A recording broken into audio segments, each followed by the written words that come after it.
So hey guys, welcome to another Warframe video. I'm feeling much better today, which is fantastic, and I want to take a quick look at Oberon Prime, our newest primed Warframe. Now when compared to the original Broberon, the primed version has 25 more energy, which is a nice buff indeed, especially if you have primed flow, and 75 extra armor, which is a pretty big survivability buff, because when you factor in steel fiber, that 75 extra armor turns into about 157-ish. And other than that, he comes in with 2 extra V polarity, so he has 2 dashes, 2 Vs, and a V in the aura slot, and you need to be at least mastery rank 8 to use him unless you buy him with primed access. And of course, he is a primed frame, so if you run into a death orb in the void, it will cause a blast which will restore 250 energy to you and all nearby allies, which is ultimately not as useful as it once was when void was quote-unquote the endgame, but it's still pretty useful if you're running around in the void. Now the build I ended up with, and the one I'm enjoying the most at the moment, is just a 1 Forma build where I've added 1D. Now the aura I decided to go with is Steel Charge because I tend to go full melee with Oberon quite a bit, especially with Akim Brunt and Guardian Duration, so I can tank a little bit. Then I put on Primed Continuity, which balances out Transient Fortitude, and it also adds a little bit of duration, which is good because that adds duration to Hallowed Ground, and it also reduces the drain on Renewal, just that wee little bit, which is always nice. Then for Power Strength, I have Transient Fortitude, Intensify, and Power Drift, which gives me 200%, which is really nice because that way I'm gonna regenerate 80 health every second with Renewal. And it adds 400 extra armor with Iron Renewal, which is really good because that way you're running around with almost 900 armor. And it's also really good for your teammates as well, especially if they're playing squishier frames. Then I've added Streamline, which is definitely not necessary. You can swap it out for something else if you want to, but I like to have it there because without it, Renewal just drains a lot of energy, especially if you have Necros in your party and he uses Shadows of the Dead, and it just makes abilities far cheaper so you can spam them more often, which is really good because you can just spam crowd control and stuff like that. Then I have Primed Flow, which allows me to bank a lot more energy. I mean, even with it being 2 ranks from the top, I have 656 energy, which is a lot. Then I've added Steel Fiber and Vitality, which just makes you into a proper tank because you have 925 health thanks to Vitality. And if you have Iron Renewal, you have almost 900 armor, so you are pretty damn beefy. And it also allows you to generate almost infinite energy via Rage. Because if you, let's just say, take 200 damage, you will generate more energy than it takes to heal that 200 damage. It's not perfect, and sometimes you will run out of energy, especially if you're spamming Reckoning and stuff like that, but most of the time you will have pretty much infinite energy. I think it's crazy how apathetic the community is towards this Prime access, just the complete lack of interest, enthusiasm, or any concern about any of the items.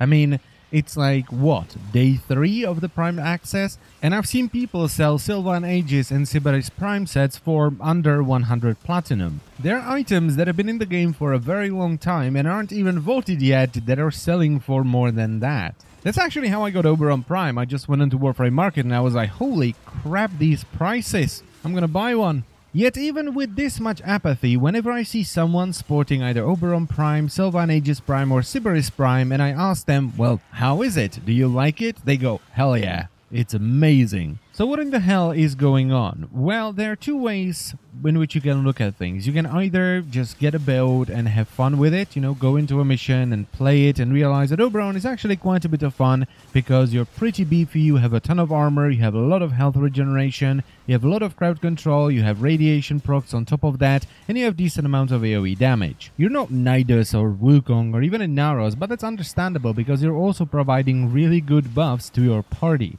I mean, if you have a really squishy frame in your party, they're really going to appreciate that extra 400 armor, I can guarantee you that. And if you look at it that way, Oberon Prime is a really good supportive Warframe. He is not the beefiest frame of them all, but the support he provides for the party makes up for that.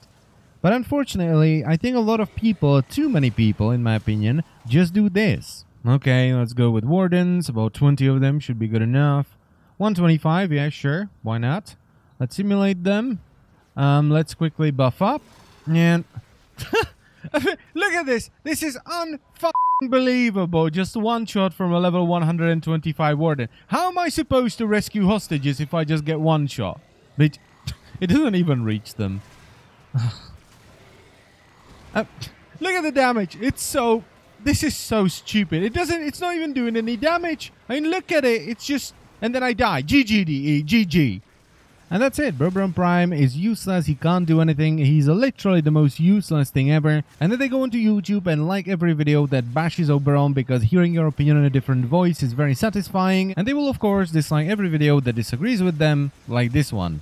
Oberon Prime is fine. He's a fantastic supportive Warframe. Even Smite, which I don't see a lot of people using, has its uses because it's just good for knocking down enemies, especially when you're reloading. You can target something like a Corpus Tech or a Bombard that would otherwise do a lot of damage and knock them down. And it works really well versus Nullifier Bubbles, because if you smite a target near a Nullifier Bubble, most of the projectiles it creates will hit the bubble and pop it.